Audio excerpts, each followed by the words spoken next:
మీరు సర్వే నంబర్ల గురించి రివ్యూ చేస్తున్నారు, మీరు భూముల గురించి రివ్యూ చేస్తున్నారు, మీరు ఎక్కడెక్కడ భూములు ఉంటే వాటిని కబ్జాలు చేయాలని రివ్యూ చేస్తా ఉన్నారు, దొంగ జీవోలు ఎట్లా తీసుకురావాలో రివ్యూ చేస్తా ఉన్నారు, రహస్యంగా జీవోలు తీసుకొచ్చి భూభారతి పోర్టల్లో మీకు అనువైన వాళ్లకు భూములు ఇవ్వడం కోసం ఈ రోజు రివ్యూలు చేస్తున్నారు.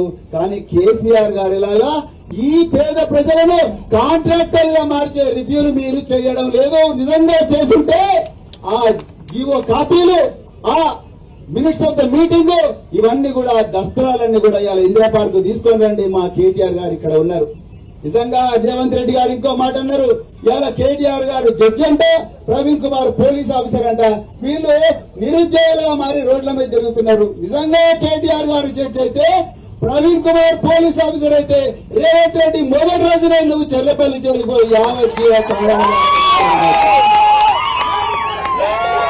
ఎన్ని నేరాలు చేసినావు నాయన, నువ్వు ఎన్ని నేరాలు చేసినావు. నిజంగా కేటీఆర్ గారు మంచి మనిషి కాబట్టి ఇన్ని రోజులు బయట రేవంత్ రెడ్డి నువ్వు నిజంగా జడ్జి అయ్యి మాలాంటి వాళ్ళు పోలీస్ ఆఫీసర్ల ఈ దస్త్రాలన్నీ కూడా నువ్వు చేసిన కుంభకోణాలన్నీ కూడా భూతత్వం కూడా పెట్టాల్సిన అవసరం లేదు.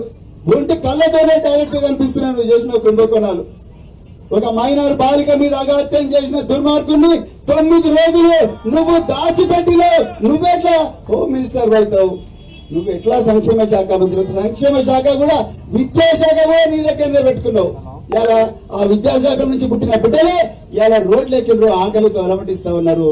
అందుకొరకే తెలంగాణ సమాజం ఒకసారి గమనించాలి.